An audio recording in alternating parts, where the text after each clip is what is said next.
My name's Skies. I'm the flex. I'm Hyper. I play entry frag. I'm NJR. I play entry frag. My name's Eclipse, and I bait my team. I am Mint, and I am the captain and support player. We are DarkZero.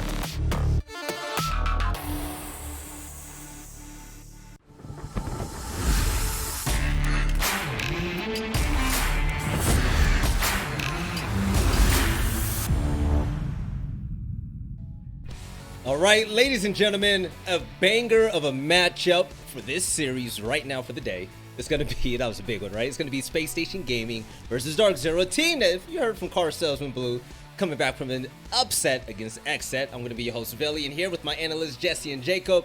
Jacob, for this matchup, man, real champs against a team that's shooting to let the world know that they belong on top. How do you feel about it? It's something that Parker mentioned before we came back from break, the idea that SSG has kind of been knocked out of orbit recently, but DarkZero is assuredly also not on their game, sustaining some big losses to teams that they probably shouldn't have lost to in recent memory. It's a star-studded lineup, a team that's still trying to get some things figured out, and at least on their part, they have some things that they can probably go back and learn lessons from. They losing to DG is one thing, but losing to Xset, especially when Xset is still trying to figure things out, is a massive blow to their morale. So I'm hoping that they can turn some things around today. Jesse, looking at DarkZero, man, losing 2 games in a row now. We're talking about Disrupt Gaming and then Xset, 2 teams, like Intero said, they should be beating up on. Look at this championship, star-studded lineup, right? They play below their standards, short to say. For sure. Yeah, I think that's an understatement, if nothing else. DarkZero is a team that we expect to be the best in North America, at least fighting for that title. They've managed to win the major before last year. They won the very first major of Stage 1, and they've consistently been in that top 2, top 3 positions, and for them to lose these most recent games has been tough on them. It feels like they have really kind of lost their mojo in a lot of ways. They're just playing in certain styles that you just don't expect DarkZero to play in, right? Simple mistakes like misdroning something or, making a mistake even in the later rounds. We see this round in the replay right now where Mint is off on the other side of the map when there's 0 seconds left and he's got a plant. It's just stuff where it really seems like the coordination and the game plan is all over the place. DarkZero get in their own heads and just throw games away.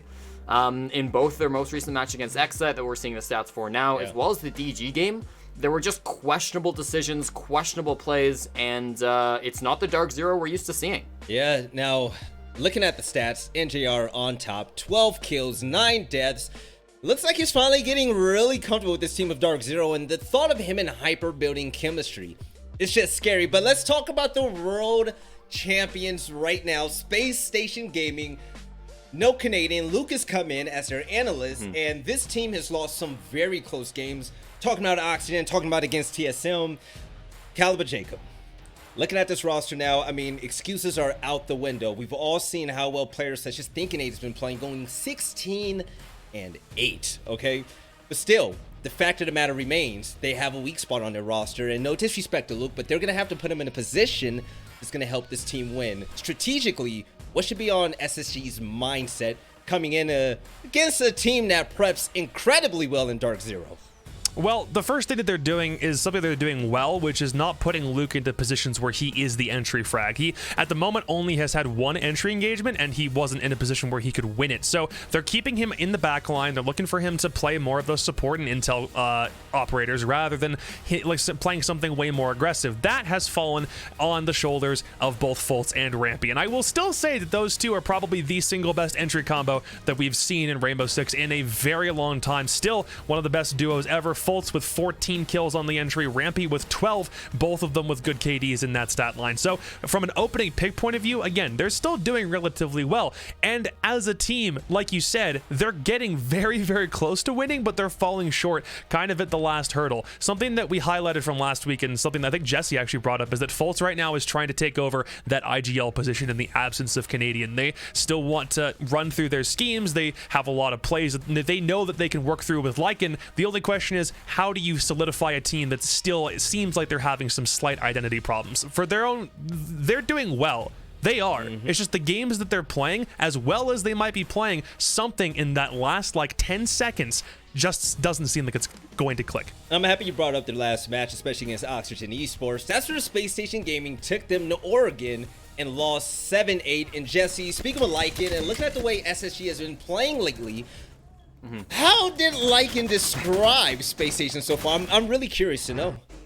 Yeah, well, I had a chat with Lycan earlier this week, and we talked a little bit about, what the impact of Canadian leaving has been. And he talked about, this team and the absence of Canadian. He described it as an army without its general. I thought that was a really great quote because Canadian really was the driver of this team. And there's been so many challenges moving into Luke onto the roster. Luke's obviously, if they're analysts, he's not supposed to be a player. And although he's doing a good job getting plants down and such, he isn't a big fragger that you expect for a high level player like the rest of this team. Yes. And then Fault stepping up as the IGL has also been, pretty interesting, difficult. They're sort of IGL by committee at the moment, as well as sort of Fault's being the primary there. So yeah, I mean, it's definitely a change for Space Station. It's hit them hard, but in terms of Lycan's perspective, he's really happy with how they've done so far. And at the start of this week, he said he was pretty confident they could get 6 points this week. Obviously, they failed in the first Playday, but there's still three more on the board for them. Okay, now Jacob, as the maps are almost here and the players are almost ready, I'm gonna bring up two names, and I want you to tell me the first thing that comes off the top of your head, okay? Okay. Boats and Rampy. Just a strong powerhouse duo. Two guys who have been together, especially on SSG, for a really long time. Remember, I might actually have a really big throwback on this one. Does anybody remember the days before Canadian was on SSG?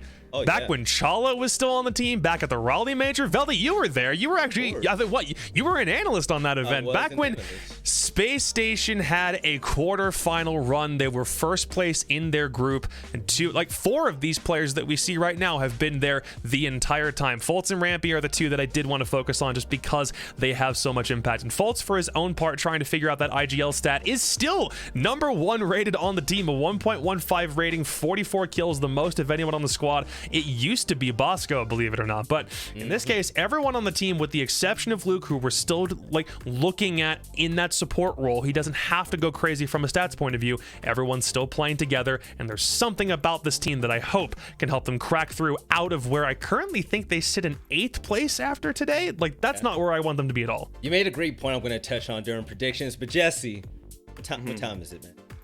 It's time for the maps, Velly. Let's go. I hope. All right, well, let's take a look at what we have. These two teams have a long history, just like Oxygen versus TSM. These teams have played on every map in the map pool, other than Chalet, of course. We're going to see Consulate Clubhouse all banned out right off the bat. Oregon also, thankfully, we aren't going to see another one of those after yesterday, seeing it all over the place. Chalet taken off, so we're not going to see Space Station come back. Villa's gone as well. We're going to end up on Cafe Dostoyevsky, the most popular map for these two teams to go up against each other. They've played this map 4 times over the last year or so since the NAL started, and of those 4 times, Space Station have won it 3 times. Most recently at the second major 7-1 scoreline was the last time these two teams played it here. And it's a good map for both, but definitely I think Space Station have the edge when you look at their history. Obviously, having that record advantage over DarkZero, but also overall seeming like a slightly better team when looked at against other teams. All right, now, fellas, we're going to have to make it fast because the players are now almost ready, right? The lobby's almost here, right? Jacob, World Champs or the team that struggled to get that set, DarkZero, that's just shooting to be dominant this season. I'm playing around. I love DZ. Who do you think is going to win this match? This is actually going to be a really good one with all things considered. I think so too. This has historically been the matchup where we see two teams that are very strat heavy going against one another, and that might be the perfect counter to DarkZero trying to bounce back with a win. If Xset was playing crazy, Space Station will most assuredly be playing formulaic, not crazy. And we're heading to Cafe, which you're right, Space Station does have a better record on it historically, but the team is way different, and I do think that DarkZero, for right now, and especially from a standings point of view, looks like a more well put together team. Again, it's a hard call. I'll give it to DZ on this one. I hate to root against my boys who just listed a hammer at this point last year, but DZ look a little bit better right now. Extremely strong point right there, Jesse. You agree with him? I actually don't. I think that Space Station is going to be please. my pick. It's a bit of a curveball for sure, but DarkZero in these last couple of games haven't really, been too impressive in my mind. And Space Station are on the upswing. I'm going to take the guys that have got a bit of momentum behind them. Space Station Gaming. I would like to say that even with Luke on the roster, and we all know that Luke isn't, fully there yet when it comes to playing with these players, Space Station Gaming still looks so damn strong. And we all know that recently, throughout their team changes, I'm talking about after Folks, after Canadian, and now after Luke, Space Station struggling is actually normal. And then they get drastically better once they figure out what that issue is. DZ still have holes that I want to see them improve with, but I still see strong things from them. I'm going to go with SSG. I'm going to rock with them. I feel extremely confident about Fulton Rampy. I think that they are such a difference maker at the moment. But fellas, this is pretty much it. 2 for SSG, 1 for DarkZero. This is going to be a crazy series between the two of them. So Kickstar and Nintero, take it away. Well, it's nice to actually have names this time. So I don't have to stare ominously in the camera and be upset. It's okay, Parker. It's okay. We always have names. We assign them to ourselves throughout life. We're okay. Don't worry about it. You're great. I like your name. Yeah. Thank you, Michael. I like you too. Oh, you said name? Yeah. Okay. Just your name. Nothing else. No. Not my bod. Not my hair. Not my beard. No, you do have a nice beard. I really like your beard, actually. Thank you. I appreciate it. And I like how your hair, could Michael. Do, like, your hair could do like 4 or 5 different styles whenever, like, and that's just like cool. My hair is always the same. It's very big right now. Like they're trying to censor me. Look at that. Wow. They're trying to censor my hair. Unbelievable. Now nobody Anywho, gets to see the hair. Michael, I want to say this is a battle of the Titans, but neither of these teams are in a particularly good place right now. I mean, Yeah. DarkZero's 4th, SSG is 8th. 8th for Spacestation. No, we're only, this is our 6th Playday, or this is our 5th Playday, rather. No, it's our 6th Playday, sorry. I was getting my Super Weeks confused. Yeah. This is our 6th Playday now. There's still time left for them to turn it around, but things are obviously getting a little bit dire for both of these teams. I don't think either of them are going to be happy where they are in the standings. Before we get into the actual matchup, we do have a community poll, so let's transition over to that. Both Hyper and Rampy are known for their fragging, but who do you think would win in a game of Mahjong? Oh, sorry, that was the wrong question. But we haven't seen a classic performance from either this stage. Who's more likely to pop off? Is it Rampy or Hyper? Additionally, you can vote as well as to who you think would win a game of Mahjong. You can also vote for that. That's okay too. I don't think I've played Mahjong since I was like 12. But have you I feel like what child is playing that game? Mahjong is like the only time I see family members play Mahjong is when they're old on the computer. No, yeah, I mean, like, That's it. My dad plays it all the time. When I was young, I just like had a lot of old family members, and they played Mahjong, so I played Mahjong. Oh yes, olditis. I've heard that. Pretty Anyway. much, yeah. This map has not popped up a lot in the NA League. In fact, before today, it had only been played one time. So let's go into Cafe. It's currently my favorite map to cast. Really? SSG is going to be starting on defense. DarkZero is going to be on attack. Yeah, I mean, there's like, it goes back and forth, right? Like it goes like sometimes I like Clubhouse. Some days I like Villa. Some days I like Coastline. Okay. Today and for the last little while, I realized that we have seen a lack of Cafe, and I like it quite a lot. You know one thing that does suck about this map, actually, and it's really weird. It's kind of like, it's a strange thing, you don't notice it until you spectate, but the top-down spectating on this map is so limited. Like, you can't really get the camera to all the different angles. If you're trying to do a top-down on this map, sometimes you'll just completely miss things because you actually just can't go far enough in many different directions. So I didn't know that I didn't like spectating this map until I noticed that, and now I can't unnotice it. You're welcome, by the way, everybody. When you're wondering why the spectator's on top down not looking at the thing that you want to see, that's why. Why do you do this? You know, they call me a party pooper. And I don't disagree. You started off the first match by saying, you know what, I'm a bit of a bummer. I'm a bit of a bummer. I've been told as such, yes. Anyway, no, it's a good map though. It's a good map. I think it's been consistently good since its rework. I like it a lot. I think I might enjoy it the most. I don't know. I feel like for like ranked or for like comp play. Everything. I don't know. I kind of like. I like them all.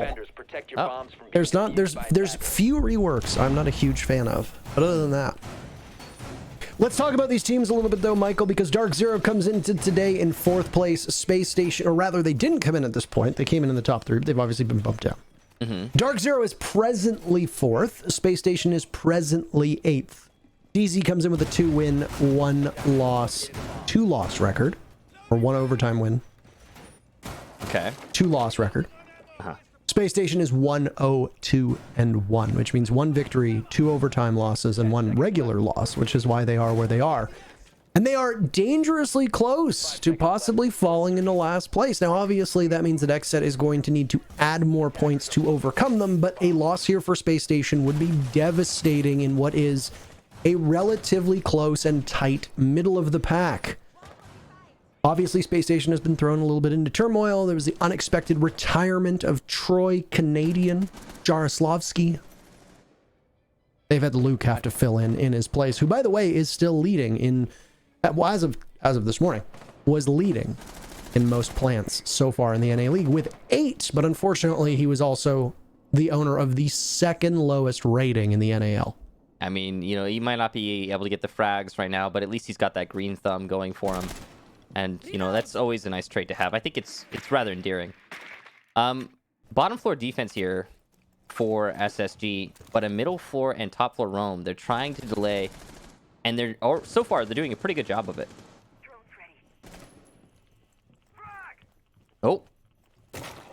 Oh, the moment is now. Oh, but he doesn't end up taking any damage. It goes off in front of him, and then Thinking Nade gets punished for it. Thinking Nade taking Rampy spot as the second highest rated member of SSG. Fultz finds one with the Nitro Cell, but DZ still walks away with the advantage. They managed to down both Rampy and Thinking Nade and then remove them from the equation, so SSG have no choice but to reposition. This gives DZ unfettered access to the middle floor, and with half the round to go, they have plenty of time to be able to translate that to an actual site execute. I just love the imperious way you said no choice. No choice! The shield play. You are out of options! Done! You must commit! You have 2 choices, cake or death. I don't know that reference, but the way you said it is funny, and that gets a chuckle out of me. Somebody tag Milosh. Somebody clip that and tag Milosh, and he'll appreciate it. He'll like it. Yeah. SSD find themselves 1 man down, but it's not the end of the world. They do still have good control in their sight and by Whiskey. Fultz can work some magic here along with Luke, trying to play across from small. And together, actually, Bosco's even extended to VIP. This is almost no sight presence rather, from SSD. They're trying to get a pick off site before they rotate. They're also very aware that DarkZero are not focused on Bakery at all. DZ still has 40 seconds, by the way. They can very easily just make a pivot, and it would be really hard for Space Station to do anything with it. NJR gets down, by the way, from Luke, who finds his first frag of the match, and now he'll head into the bomb site. DZ answers that one back by removing Bosco. Great shot from Fultz inside of the kitchen. He vaporizes Mint. Diffuser as well, being surrendered. So Fultz has case control. Does he know it? Finds 3 kills, 1 more to go, but Eclipse is in the middle of the bomb site, and Fultz has no opportunity to move past the spot he's in. DarkZero takes round number 1. Wow. What a shot. Yeah, that was impressive stuff there. I want to know how many, because I think it was 3 or 4 kills there for Eclipse. I didn't see all of them. I want to see the scoreboard to find out when we get there, I guess. No, it's 3. Yeah, 3 for Eclipse, 3 for Fultz. An impressive round for both of them, but Skies and Hyper contributing 1 each, and DarkZero will take it. It's that early engagement upstairs, the one we just saw in the replay. That's what really did that round in for SSG. It's just the fact that SSG was working back from a man disadvantage for the entirety of the round because of that first fight. Defenders, protect your bombs from being defused by attackers. All right, now it's Reading upstairs as the second bomb site. The one thing I do like the most about Cafe is we talk about it when it pops up and when it warrants, is the evolution of the meta. Cocktail was by far and away the most comfortable site. It was the one where we saw people play on with the most frequency. And now it's slowly fallen out of favor to the point where we will see it maybe once, maybe twice during the course of a match. By and large, they're going to go for a rotation of Kitchen being your main bomb site, Reading being another bomb site that you'll often see. It was almost as a 1A, 1B type deal, and then you might even see Mining, which doesn't pop up, or didn't for a while pop up all that often. So that sort of evolution is really cool. We saw it as well with Coastline. I feel we're slowly seeing it with Villa, with a lot of teams foregoing Trophy and Statuary and instead opting for Kitchen down below. So it's just something to keep an eye on here. But for those of you that haven't necessarily watched a lot of Cafe, there's a Here's a nice piece of info for you. Here's another piece. The roam downstairs with the C4 in place can be very useful. Luke's already used his or pre-placed it or what have you. It's not in a position to be detonated right now. Also, the mute jammers inside of Cigar can be very good at slowing down the push and the roam clear on the west overtake, which is your typical take when executing upstairs. DarkZero have already managed to get top red control, and they're going to extend that into Cigar and Piano shortly after. Air jabs on the flank, so they don't have to worry too much about being pushed up on by those red staircase. But still no control in Cocktail. Rampy is positioned there, and he's got a nice angle through B3, which he can use to control the push in through the double door from main bar. He's also got support from white stairs and wood pallets. So this is overall a very enforced roam from SSG. And there goes a smoke, whether it's to conceal somebody's position or not. Not entirely certain. Bosco still has 2 left. And it looks like he's ready for yet another one. It is going to stop the advance from DarkZero, and Bosco will take up ground very aggressively. I don't know if they're aware of this. NJR consistently having some of his HP ticked away by that toxic canister, and now they'll try to discover the location of the smoke. Don't know if they're aware of where he is, but NJR should be able to net this one and give DarkZero the opening pick. That's indeed exactly what happens. Rampy down below watching the windows to see if there's an upside down rappel, but right now DarkZero is giving SSG virtually nothing. Right as I say that, NJR almost opened himself up to a pick from Rampy. Rampy will drop downstairs. C4 goes up. This could net a kill, and there it is. It even does some more damage to Mint. Thinking nade, very impactful C4. And now, all of a sudden, SSG aren't just back in this. They are actually in the HP advantage. And look at the time. Positional advantage, time advantage, everything's going SSG's way. The only thing they don't have going for them is utility, essentially. But that's not the end of the world when you've got the control that you've got right now for Space Station. Good use of the Ash Charge there to get rid of the Malusi on the couch, allowing for a good entry into the site. It's going to be a push deep for Mint because the grandfather clock is already opened up. But he'll get off the plant and go for the frags. Luke, though, the last defender, so the frag strategy works out for DZ. Clips has retrieved the diffuser, and he's going to start planting it inside of Dining this time. One player down, so this is essentially a 1v1 for the next couple seconds, and now it's a 1v2. And JR not likely to be picked up here, so Luke's going to have to work off these 40 seconds to get 2 separate 1v1s, but it's doable. He's on full HP, and Eclipse is 1 or 2 shots away from death. Hyper, 2 or 3. Positioning inside a laundry. Shots go out just to check the corner. Good drone work done by NJR. He'll call out the position of Luke, and that's going to make his clutch much harder. Eclipse with the cheeky spot on top of the diffuser, and he'll get that final frag, giving DarkZero yet another round.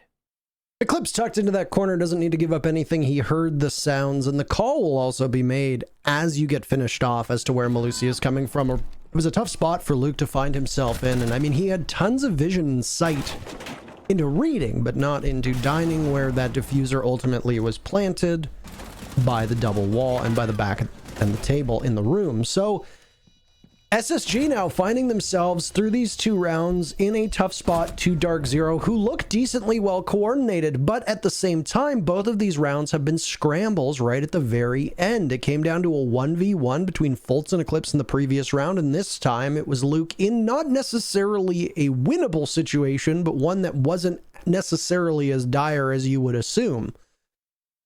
Though I would imagine there probably would have been a refrag set up for him if he had taken out Eclipse. Anyway, regardless of that, DarkZero now doing all right through those 2 rounds. And SSG don't like this site selection, and they're going to go to a different bomb site all 3 times. Now they're going to run for this mining and dining bomb site, with Train acting as the pivot in between the 2 sites. It's such an interesting site. This one is, the reason why we don't see this site played as often as Reading, for example, is actually pretty simple. As I'm sure most of you who have watched Cafe once or twice will know, top floor east side for the defense is your safe space. It's where you're typically going to mount most of your defense. That's where we see the smoke reinforcing right now. It's your cocktail hold. Now, you hold from east side into the big bar, which, it's pretty easy to do because it's a big open no man's land, and you can hold the close angles on the south side of the building on the top floor. So you've got a good double bottleneck system going on, and nice mechanics used or specifically with your SAS operators on the south side and anyone who's got good long range damage from east side to north. It's good control. It's easy to do on the top floor. But controlling above in piano? Oof. That is a task. Lots of windows for the attackers to use. A big wall for them to open at the top of red stairs. So usually, reading is considered a less than desirable site because, or not reading, pardon me. Mining is considered a less than desirable site because it's so exposed to that vertical play that the attackers can so easily access. But if you've got a plan, say maybe a pulse, for example, it could be used to turn the conventional strategy on the attacker's head. So maybe SSG knows what they're doing here. Maybe they're going to have a good strategy. What we do know for sure is that Rampy is going to get the lead-off kill onto Hyper. That's the first duel breaking in their favor as well. Can outduel NJR, though, by Pixel Spot and Cigar, and DZ will answer that one right back. It's a big gamble, honestly, for a smoke. You're down all that plant denial that comes with those 3 toxic canisters, and it was traded out for a kill onto Hyper. And I mean, Hyper obviously is a great player, and most importantly, Ash is a utility operator in this meta. Bring 3 sets of breaches both ways. Ends up with 6 abilities to breach, or the ability to breach 6 times, depending on how you want to say it. Regardless, there's still tons of soft destruction for DarkZero, and one of them is who we're riding along right there in terms of Skies. He's going to be doubled up with the Zolf as well, and then you'll all have a Nomad pretty much in every single round, especially when SSG goes on to attack. Thinking Nade favors that operator an awful lot. Nice shot for NJR on that C4, getting rid of it to alleviate a little bit of the pressure. I think that was, I want to say that was Bosco's C4, but I don't know. Either way, C4 gone for both of them. Faults from Pillars will get NJR, and he's fishing for another, but he's going to actually get bit back by Mint. Nice shot there. Even man count persists as we hit the last 40 seconds. Luke's just waiting at the doorway. These 2 UMPs from SSG trained in the bomb sites. Luke is not too far off inside of reading, with Skies wreaking havoc above, and DarkZero knowing that they're going to need to pressure relatively soon. You were right to call out this time, only 30 seconds, and I don't know if DZ is unsure of where to go. That's a mighty fine question right now. They'll have to head down red stairs. Bosco will be prepped and ready to greet them. Prone on the ground with the TCSG in hand. That can do some significant work. Luke somehow doesn't get spotted from the balcony above, but DZ falls right into the waiting arms of SSG, leaving Skies in a 1v2. Out goes a frag grenade. He takes out the Kaid, but he's got a second left. He's going to have to stick a plant here, and Thinking Nade will be called into action. Look at that. The pings. Skies is not going to be able to get off this one. He decides not to give the kill anyway. It was just a formality because regardless, it was SSG's round. They'll take their very first round here on defense, coming on one of the least played bomb sites on this map. All right. So, nice play there from Luke inside of Pillars. He's really showing DZ that he's got what it takes. Bosco also in a bit of a rat corner inside of B, and it works out great. Thinking Nade playing the thinking man's game, waiting that one out on the clock. He really is doing a great job at being the glue for SSG, and I think that's one of the big things that Thinking Nade has stepped up in since Canadian left the roster. I mean, obviously everyone on SSG's had to step up in their own little ways. But one thing I'm noticing is that Thinking Nade is doing a great job of fulfilling that kind of lurk role, time play role, flank watch role, utility role, just the role that you don't expect to be putting up the performance in terms of frags. And he's doing all that and also fragging out, also being that one last guy left alive who's winning in the clutch situations. It's a fine balance to strike too, because a lot of the time when you have a player who plays the, oh yeah, I'm always last alive, I'm always trying to play off the clock, I'm always trying to play smart. When you have that player, often, if they're unsuccessful, they get called out. They get called out hard by the community and, by the fans of the team. But because Thinking Nade is so often successful in that play, I mean, he's doing it right. He's doing a great job. He's really, again, the glue to this team, if you ask me. This whole team actually doesn't perform that poorly. I mean, if you look at the stats right now, I hate to say this. I hate to say it because it's going to sound like I'm beating up on Luke. Oh, it's not what I'm doing. Here comes Luke. Prepare yourself. The lowest ranked player, the lowest rated player on Space Station, who's not Luke, is Bosco. And he's got the 21st best rating in the whole league. Everybody else is better than that. Yeah, it's middle of the pack. So with the exception of Luke, the entirety of SSG is not quite, but it are almost all in the top 20. Including up until the previous game where SSG didn't have the best result, both Rampy and Fultz were extremely high up. So Luke stepping in, man, he's got big shoes to fill. And I mean, he's done an exemplary job given, I think, the opportunities, but at the end of the day, I mean, it's very clear that Space Station weren't necessarily planning this and might not be playing up to their full potential as a roster. And if Luke is not the permanent addition to the team, which all we can do at this point is speculate, it's entirely possible that if they're capable of finding an IGL, which don't just grow on trees, so this could be a challenge. Yeah. That this is a team that can once again compete for the top 4. No, I definitely agree with you, Parker. I think they've got that potential, and I'm looking forward to seeing the future of SSG here in the present. Looks like it's going to be a primarily cigar execution here for DZ. Nothing too special, nothing too surprising. Bonox Skyro's going out there onto the bar wall, cocktail wall, I should say. And that's actually going to open up the bastion for Fultz, and he'll get fried out of his mind. Hyper with the repellent into heaven, and he gets one for himself as well. Yeah, Skies goes down, but Hyper's going to get another from Cocktail. Finally shut down by Luke, but it's a post-plant. Luke has to retake from Pixel. Not an easy thing to do. There's probably an air jab on that door, so he can't even push into Piano. Bosco using his smokes. He still has plenty, but with 30 seconds left, he has to use them a lot more assertively if he wants to get this post-plant in his team's favor. With the control being still in on the Skylight, right above the diffuser, there's almost no chance for SSG, but we've seen miracles happen here before. Bosco pushing up with the shotgun. He will not be able to cover his teammate from NJR. Feeling pressure from the player who dropped. He'll get a second kill, but it doesn't really matter. The third inside of Cigar is able to deny this. 6 seconds, and that's not enough time. Eclipse once again. Talking about Glue. He's the last one alive for the 3rd time in a row, and he will get the 3rd round for his team. Bosco wanting to ascend those Siege GG stats and get himself out of 21st place, by the way, which might have changed. That was, once again, that was from this morning in the stats update. So, I mean, he could be farther down now for all we know. But coming into this, I mean, that's what you saw to him. DZ attack a bomb site that, once again, we don't see all that often anymore. It's almost like a race between Mining and Cocktail to see which one appears most frequently. And in this case, it's, well, SSG playing all 4 bomb sites in 4 rounds in a row. And I gotta say, some of these rounds have been significantly closer than the 3-1 scoreline would show. That round in particular wasn't all that close because, I mean, you had Skylight control for DZ for so long, you can just keep somebody up there and you're going to be in good shape. That first round came down to a 1v1. So Space Station, for now, are at least holding their own. And Luke is tied with top frag for Space Station, so he right now is showing up and is putting in a great performance in comparison to what we've seen out of him in the past.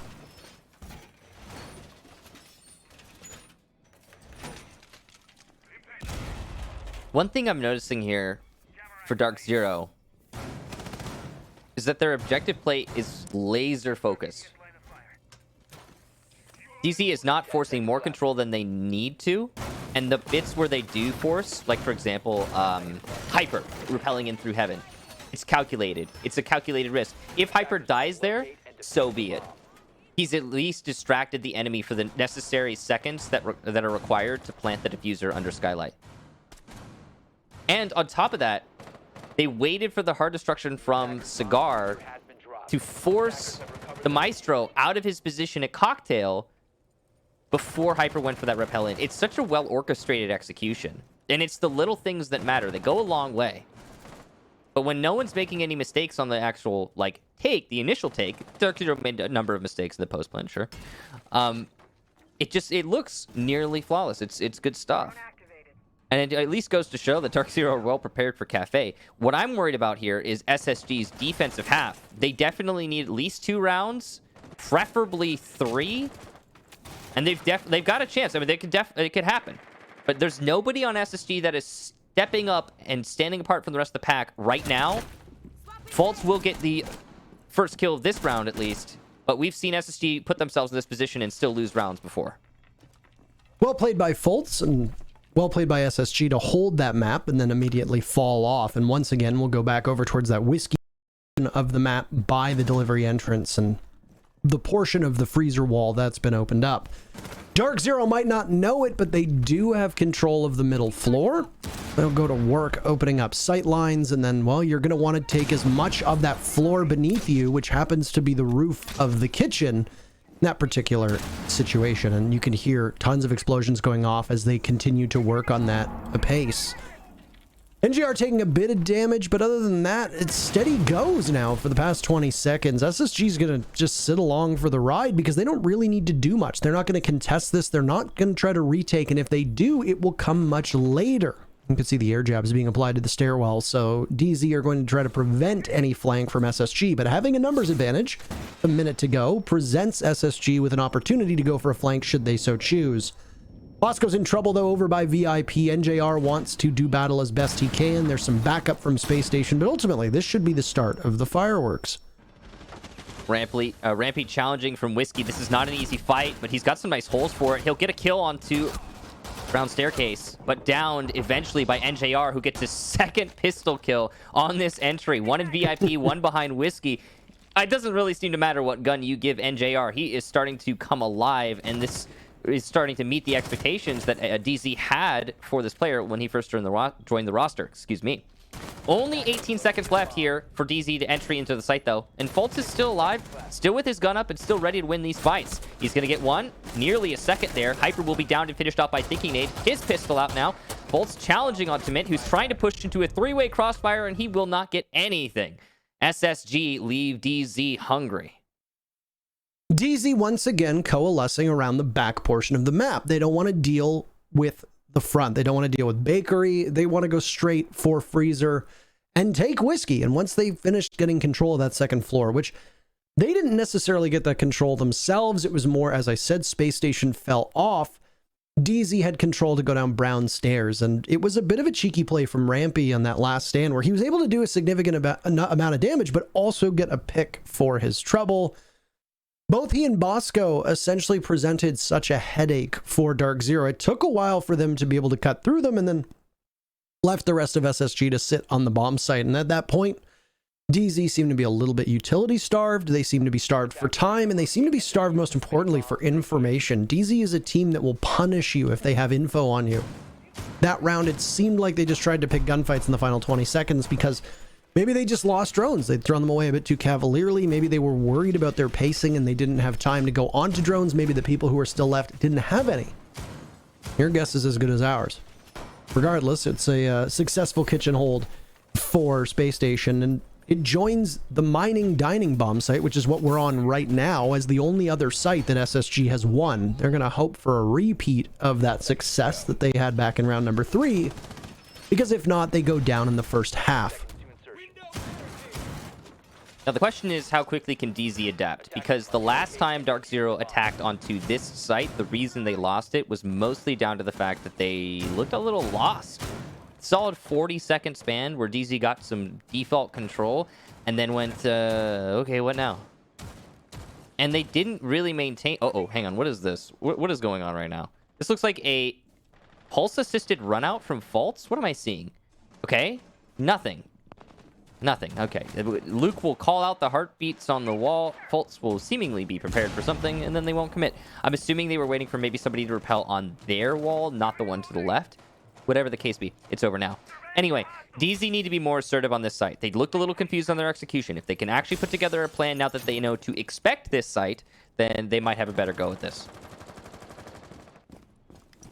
Well, SSG still on the roam for now. It's 1 second, or 1 minute rather, off of the round, just waiting very patiently. A rotate is opened up inside of Laundry that we can possibly see something from Fultz happen here, but right now they are just all over the place and very heavy presence upstairs.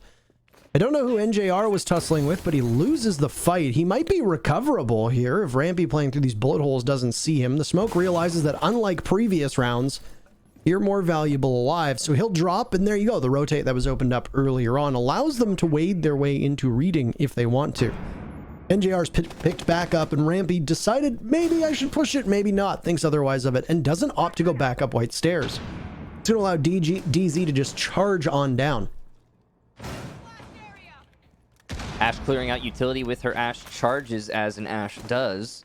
SSD looks very claustrophobic here. I mean, old buddy, shoulder to shoulder in the site. It's not an ideal situation. You want to have on defense as much control as you can get, and with a minute left, DZ has got plenty of time to keep making your control dwindle.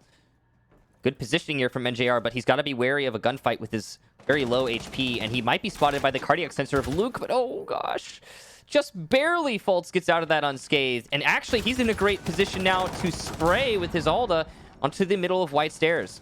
This could go either way as we hit the last 40 seconds, but the leadoff kill goes to DZ. And it's Fultz getting pinched in laundry as he tried to make that rotate earlier on. Took him a while, opened it up, and now he's buried in there, alive, but now dead. NJR opening up some of the bomb site into A, and that stun will give some position away. It actually doesn't look like the full wall was opened up. That might just be an issue on our end. DZ don't have a lot of time to work with, by the way. The TCSG is not good enough as Skies punishes Bosco, and now we see DZ in even better position. SSG are scrambling to hit their shots right now and panicking as they're just dropping like flies. It's Luke in a 1v4. He's down below, but no nitro cell. He's not going to be able to stop this one. He'll have to take matters into his own hands, unsheathing the UMP up the red stairs, but he's going to be watched. Sky's a huge round, and there's no comeback this time for Space Station. DarkZero puts an exclamation mark on that first half, and they take it 4-2. 4-2 is an ideal scoreline on attacking Cafe. This map, for those of you wondering, because it doesn't get played a whole lot, I believe is still a defender-sided map overall. Yes, indeed. In the one time prior to this match right now that it has been played in this stage of the NAL, it was not only a defender-sided map, but also it was 86% defender-sided. Now, keep in mind, that's off of 7 rounds, so that's very skewed data. But at the same time, yeah, Cafe remains defender-sided, meaning DarkZero, now going on to the advantageous side, have got to be feeling pretty good about themselves on those attack strategies, that attack half, and rightfully so. They played a great first half. I gotta... Yeah. Oh, sorry, go ahead. No, what were you going to say? I was just going to quickly say that I got to respect the fact that DZ adjusted their strategy on mining as well, because the first time they looked completely lost. Second time, just a few rounds later, now they know what they're doing. They're a lot more, precise about it.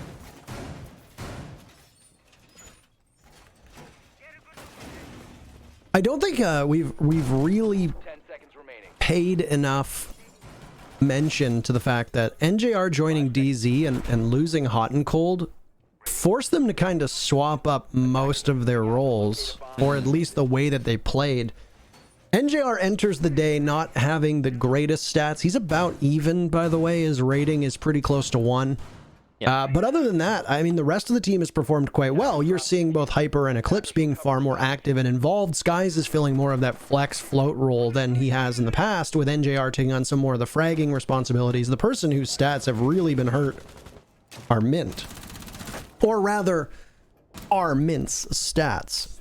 As he's not necessarily having the greatest game so far. He's 2-6, once again playing on often thankless roles, but he has been the bottom performer for DZ, even if he is captaining and IGLing them. It was almost an early pick onto Thinking Nade from Hyper, who's playing above, looking through the Cafe windows. Yeah, it's an odd... DZ's roster change was a bit odd, just to put my 2 cents on it. And obviously you can look at Hot and Cold right now, who is, at the start of the day, he was what, second in all of NAL statistically, and you can say, well, look at how well he's doing now, and I'm sure that's it's on the one hand, yes, he's doing great. On the other hand, you got to remember the roles, you got to remember the way that players play. Like, there's a possibility that he'd still be on DZ right now and just not be picking up that slack like the way that Mint has to right now.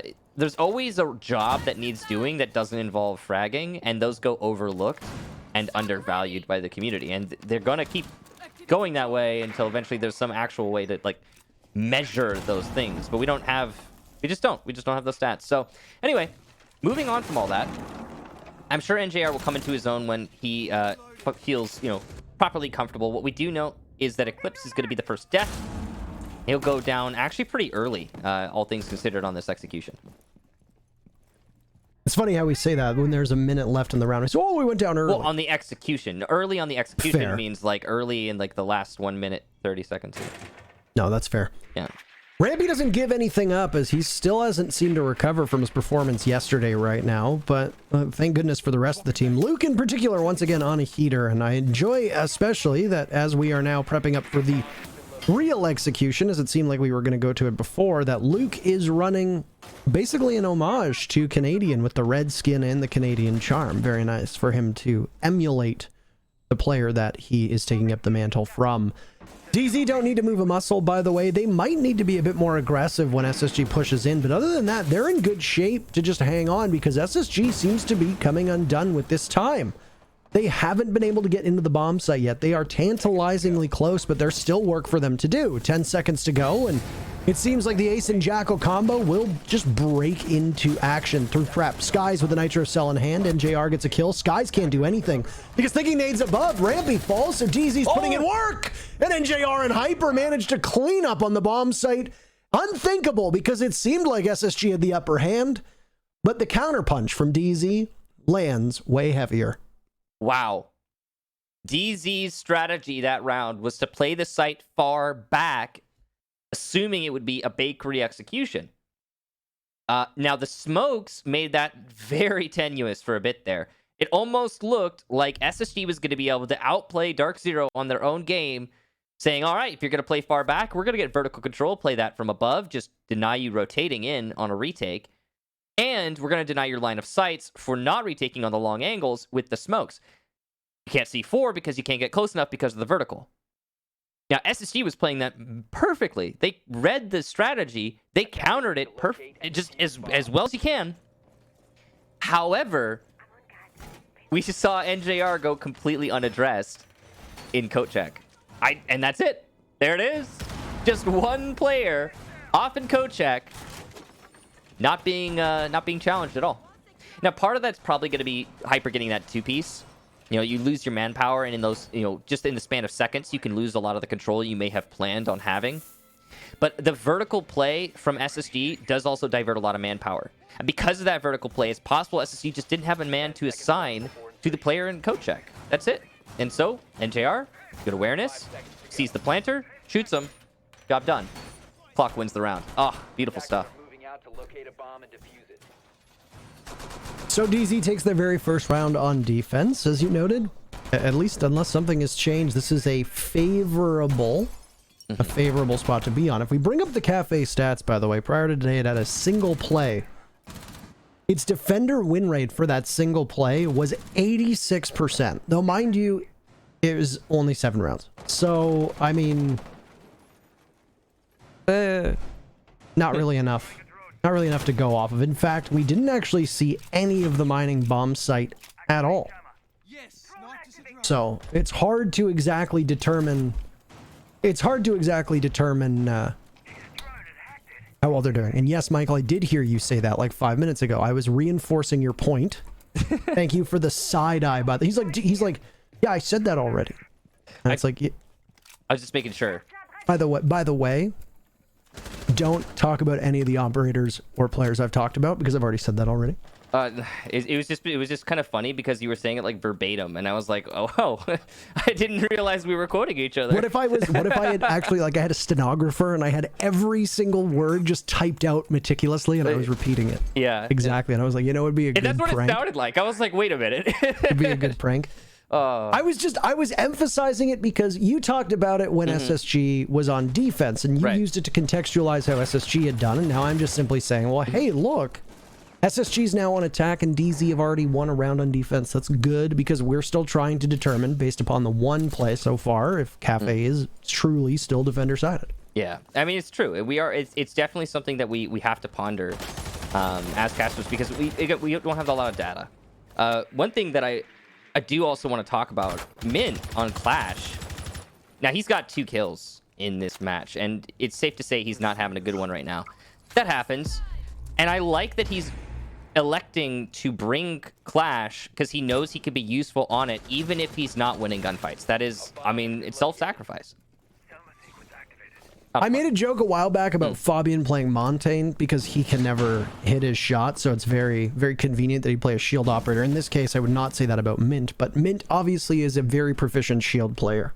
Regardless, we'll see how the clash factors into this play because SSG are so close to being able to pull off and execute, but they haven't really established much. Right as I say that, they managed to take out Eclipse, and now there's a stun from Fultz, doubling up with the Lion as they try to do some damage, but NJR, well, he's playing over by Pillars, doing some damage, gets traded out by Thinking Nate as Luke finds one as well. SSG in control, but they're going to need to get the objective down. Hyper tosses out a Nitro Cell, and there's another EE1D. Thinking Nate picks it up. Oh my, Hyper hits a beautiful shot. Thinking Nate has some overwatch from Bosco, who will need to stop the Mozzie from being able to get back into the bomb site. This is where things get tough. The diffuser is planted, and Bosco manages to get out of there, so Thinking Nate does the dirty work for himself. It could have been match point for DZ, but it's not. Space Station win a wild one in the final 10 seconds of action, and they take their third round. Wow. That was a close one for Space Station, and they're going to call a tactical timeout after that round. I think an appropriate time to call a tactical timeout. You really got to stop and think about what's going on after something like that, because SSG won that. Good containment. I love the containment. Finally, NJR gets shut down on the flank, by the way. NJR always finding himself a thorn in SSG's side. Luckily for Space Station, this time Thinking Nate dislodges that thorn and allows the rest of SSG to execute safely into the site. The clash from Mint kind of worked out, I guess, in terms of information gathering, but really DZ needed another gun. There's no way around that. Overall, just a good execution from Space Station, and the counter punches from DZ while almost working out. I was on the edge of my seat for that Hyper attempted clutch. But SSG managed to lock that one up. But you could see on their faces, they're not feeling like, oh yeah, good for us, we got that round. Because that type of round, I mean, Space Station set themselves up for success in every single way. They should have just won it outright, and they barely managed to shave that one out. Michael, have we talked about how Cafe's defender sided? We have talked about that, yes. It's weird, almost 2 rounds in a row. You want to make it a third? Let's do it. Let's not do it. Aww. I want to talk a little bit and speculate a little bit about the mental situation that Space Station is in. And I say this because this is a team that is used to winning, right? The core of this team has become accustomed to winning, or at worst being very competitive in every single matchup that they play in. Technically world champions still, reigning world Still champions. Defending world champions, yes. Yeah. That is absolutely correct. But the thing is that does it begin to weigh you down that you're not winning? I mean, we saw some long faces while they were sitting there during the timeout. They know that with Luke on the team, that the likelihood of them being the best team in NA is probably not as great as it was when Canadian was on the team. But I am curious, and I mean, obviously SSG is capable of weighing in on this, and additionally, I mean, if Canadian is watching, I'm sure he can probably give some perspective here. Yeah, you're gonna get some DMs, that's for sure, Parker. No, I don't mean DMs. I think it would be public information. I think that's good. No, I mean, that would be interesting to... I get enough DMs as is. I don't need more. Please no more. But anyway. I'm curious to know if they are well aware that playing with Luke on the team obviously doesn't give them the same fighting chance that it did with Canadian. And obviously, because of the way the transfer windows work, they didn't necessarily have an option. But I wonder if they as a team view it as, oh, well, you know, we'll kind of learn, we'll figure some things out. That would explain the potential rotation when they were on defense of the 4 sites. Right. I'm curious as to what their mindset is. No, I mean, with the whole Luke conversation and SSG's current roster, what I think is going to happen is this. SSG's either going to be comfortable with Luke when the next transfer window comes up and they'll keep him on, or they're not going to think he's done enough and they'll replace him with the best option they have available. It's that simple. I don't really think it's any more complicated than that. I don't think we need to overlook it. Or sorry, pardon me. Don't overlook it, but don't overthink it either. He's doing a good job, I think, at filling his role. And it's unfair to put the kind of pressure on his shoulders that a lot of people do, because he's not somebody who was supposed to be thrust into this position. He's just not. He was an analyst. And he's got a lot of talent as a player, but it's kind of ad hoc. It's not. I don't know. It's not. It's. I don't want to say it's not deliberate because SSG makes their moves, but it's certainly not as it could have been. What a pre-fire from NJR, by the way. What is that? Jeez. He totally predicted it. They had the Black Mirror as well lined up on that cocktail panel. Down goes another member of SSG. That'll be Luke, who meets his fate at the hands of a Nitro Cell. Rampy is dead and gone inside a piano, trying to get through the ticket wall, but he's going nowhere in a hurry, so thinking Nate will be the one to try to take up that spot as best he can. He and Bosco are not too far off of each other, but some damage done to Bosco as he attempts to cross over, and this is a really bad situation for SSG to find themselves in. I don't want to say unwinnable because when these two teams play, there's very few actual unwinnable scenarios. Yeah. Bring a couple nice shots here. This one could very easily be back in SSG's clutches, but I fail to see with the timer the way it is and the lack of utility for SSG being what it is, I fail to see how they managed to come back from this. I mean, Bosco at least knows there's one by B1. That's Jaeger, NJR playing behind B1, so there's an easy frag if he pushes it the right way. He pushes it the wrong way, though, and it's a flawless round for DZ. NJR did not leave B1 that whole round, basically. Got 3 kills from it. Impressive stuff. So, match point now, and I am not seeing the light at the end of the tunnel for Spacestation. No, and you know what? If you're DarkZero, you're taking a bit of an exhale at this exact moment. DarkZero's strength of schedule has been quite weak so far. They have not really played any top-tier teams. They beat Mirage, but they didn't get the full 3 points. They did beat the Sonics, which is important because the Sonics were, up until the OXG TSM match, the Sonics were in first place overall. The start of the day, yeah. So the Sonics obviously are a good team. They're a top contender. And if you look at the Sonic stats, you know, the DZ match was their only loss. Outside of that, they've got 2 rounds in overtime and 2 rounds in 2 wins in overtime and 2 wins in regulation. DZ then beat Beast Coast, another team that at the time was towards the bottom of the standings. They lost to DG, another team that's in the lower half of the standings, and they lost to Exet, the team that was in dead last. Coming into this matchup, SSG is in 8th. If DZ did not secure all 3 points here, that would mean that they dropped points to Mirage, who are in 7th, SSG, who are currently in 8th, Xset, who are in last. That's not where you want to find yourself if you're a team, especially with how tight the top is right now. 3 points would be big, and it would vault DarkZero up into 2nd. It's still very much possible that they finish atop this region, but this is getting close to must-win territory for a lot of these teams. Now, it's too early to call this. I think still. Some are already calling it. But I think Spacestation needs to be given a little bit more lenience. Probably the rest of the stage. What will we call it? Hang on. I'll get to it. I think Spacestation needs to be given a little bit more lenience, maybe till the end of the stage. But it's starting to look a whole lot like a very, very different SSG. Just an entirely different team. And we'll call it... Different Sorry, team. I was just waiting for the we'll call it. We'll call it reference. We'll call it. Call it. I was like, no way he's not picking up on this. But you're right, though. It does look like a different... It does look like a new look of a team, but... You also got to keep in mind, the thing that we talk about for SSG often was the IGLing being the biggest impact. Yeah. I mean, Luke could be top fragging, but if they're struggling with IGLing, it might not matter. Well, that's what I'm saying. Like, I still think it's a little too early. I want to give at least to the end of the stage for SSG. But the problem is right now, they're rubbing shoulders with Xset, who are starting to look even better. Like, Xset are on the up and up right now. Like, they're on the bottom of the NAL, but they are on the up and up. They're growing a lot as a team. Every Playday, they look better. SSG, I'm not getting that same vibe, man. I'm just not. I don't know. It's worrisome. And I wonder what they're going to do to correct course. It is a question that is constantly in my mind. And obviously for the DarkZero fans, our apologies that we're talking so much about your opponents, but at the same time, I do think SSG is a fascinating case here, and it's worth talking about. I mean, if SSG loses this, it's hard to imagine that they have enough time to make a push into the top 4. This stage is essentially done for them, and they wait for the transfer period. If they do decide to replace Luke, they wait for the transfer period and then go from there.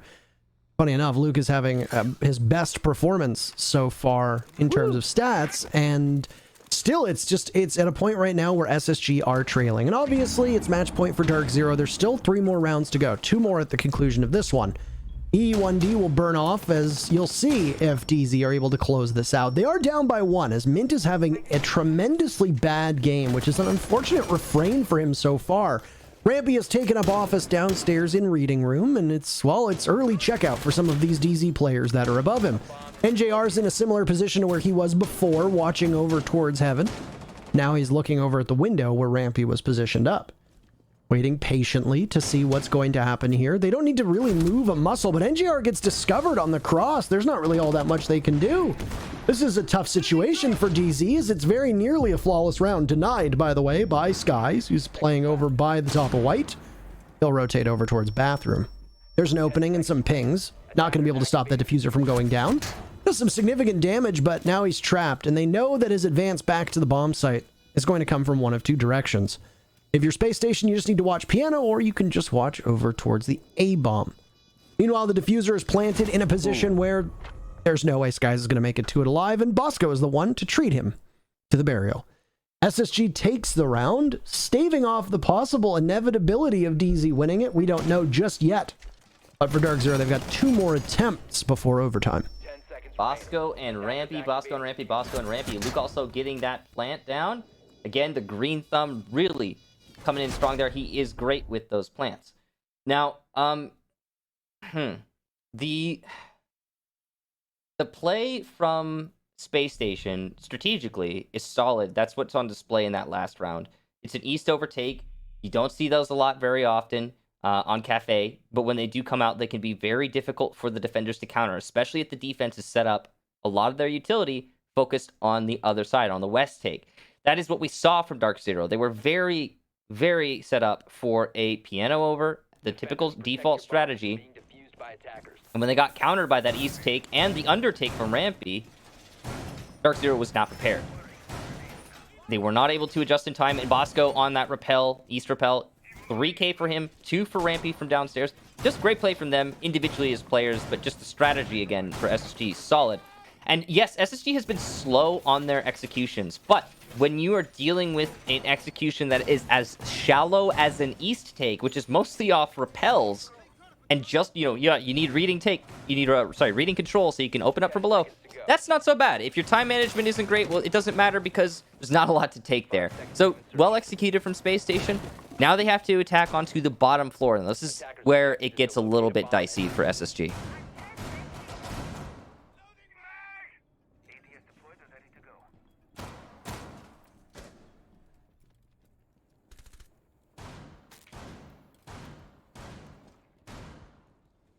Curious as to what the setup was going to be there with SSG and how they were going to tackle this, if they were just going to go straight for Bakery or not. No team so far has really made a concerted effort on Bakery, barring SSG in round number 7, was it? Their very first crack on attack. I savor the times we get top down, by the way. What do you mean, like the top-down spectator?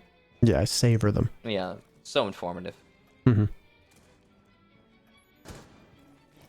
Well, SSG are going to take this 3rd floor and very quickly realize that DZ are not holding it. That's a minute off the clock, and they're waiting to see if somebody's going to decide to drop down the stairs, thinking he'd in position in this critical spot that he's always in to catch whoever's on flank or whoever's out of position. This was a fast clear. That was the entire top floor cleared in about 10 seconds. Yeah, it was very efficient for SSG, but also DZ not really putting up much of a fight. So it's good pre-placed drone and drones, and good drone work from SSG to get that information early on. Then, yeah, swiftly take in. Now they can start opening from above. They use those breach charges, the hammer, every little piece of utility they got soft destruction-wise to start opening up above. And they'll go for a cutoff. Now, whether or not they hit, the east side or the west side, that's still up to SSG. They can go for either.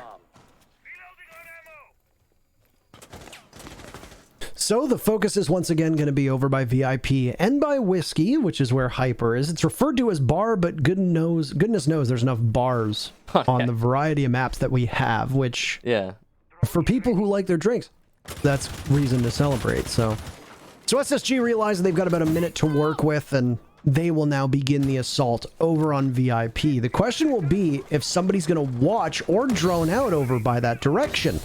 with a wall and freezer opened up, and Hyper will just tap away. He gets droned out, so his position is spotted. Has Sky's been discovered? That's the question. He was playing at an angle that they might not have seen, but they will now as the drone just scoots on by.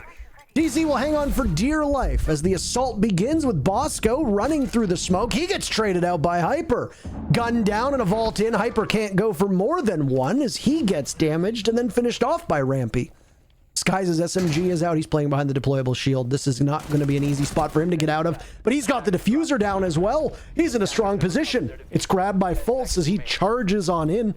Mint is playing the long game. Look at the Yokai drone. It's stashed up top. They might not see it. Are we going to see the diffuser stop? No! Mint gets down, but it doesn't matter because the diffuser is stopped by NJR and SSG can't do enough.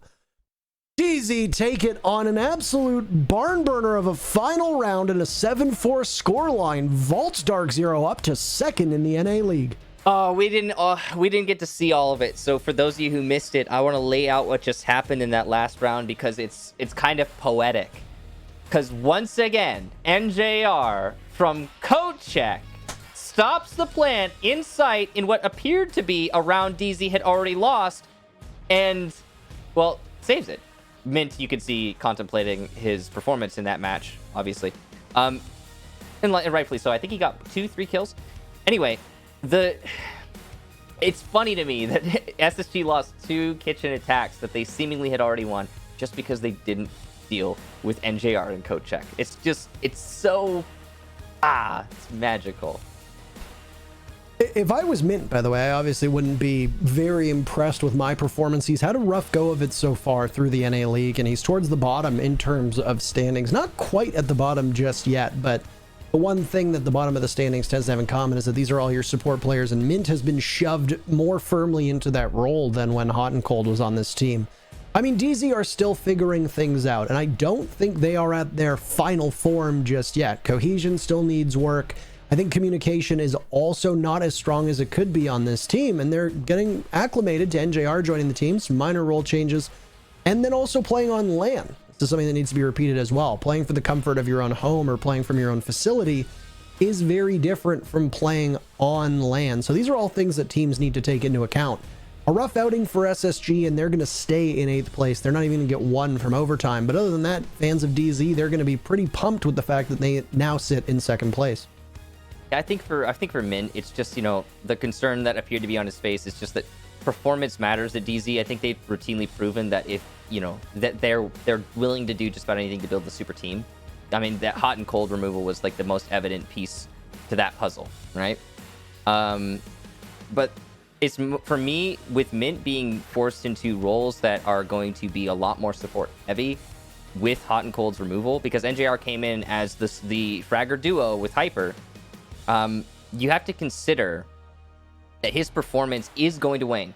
I am not surprised in the least that Mint is having trouble this stage. With the current roster that a DZ has, someone has to fill those roles. Like, who's it going to be if not Mint? So, yeah, it's rough for him, but DZ won anyway. That's the most important thing. SSG, on the other hand, I guess we didn't really talk enough about them at the end here.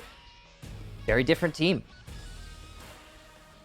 The other thing, too, to note with DZ is that they have always historically had a player on this team that's usually doing some kind of support role, whether it be the smoke when Pojo Man was on it, and now Mint doing it hot and cold before, where you more often than not are not really responsible for getting a ton of kills in comparison to the rest of the team. So this just could be the way that DZ uses somebody in that role, and it's not Mint that's doing poorly, it's just the way they play the role. But that's not for us to speculate. We've got smart people that we pay money to, and we're going to let them go through the matchup. So we'll toss it on over to the analysts.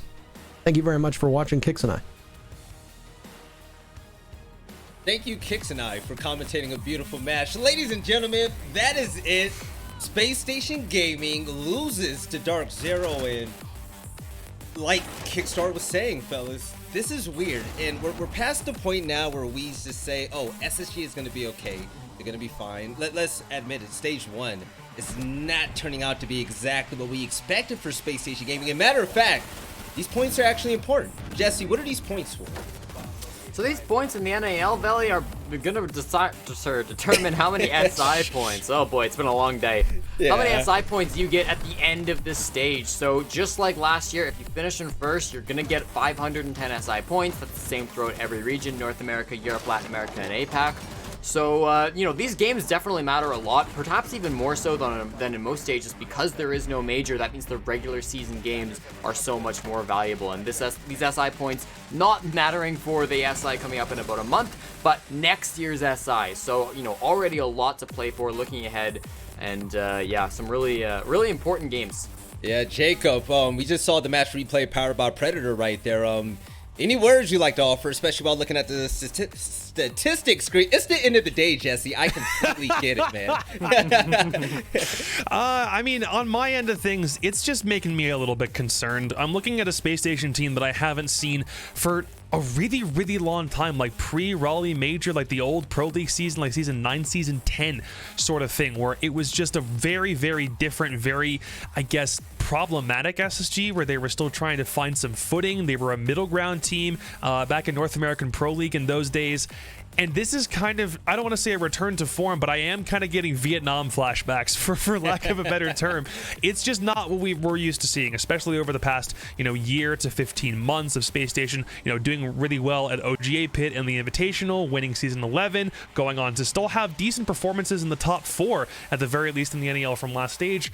And now we're looking at this, where SSG have not been able to do anything aside from one victory so far, and even that kind of looks shaky. So I'm just...